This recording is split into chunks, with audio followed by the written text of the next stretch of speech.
Kuna taarifa za kusikitisha ambazo zimetufikia mezani kwetu. Ni kwamba mama mzazi wa msanii maarufu wa hip hop kutokea hapa nchini Tanzania, Chidi Benz, ambaye anafahamika kwa jina la Bi Hawa, amefariki dunia usiku wa kuamkia leo tarehe 11 mwezi Februari mwaka 2025. Kwa sasa msiba upo nyumbani kwao Chanika, Dar es Salaam, na taarifa zaidi zitatolewa na familia. Tunatoa pole kwa ndugu, jamaa na marafiki wa karibu.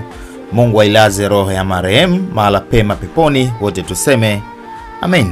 Mama yake Chidi Benz ni miongoni mwa watu ambao walikuwa wanampambania sana Chidi Benz kipindi kile ambacho alikuwa ameingia kule, na mpaka sasa yuko fit.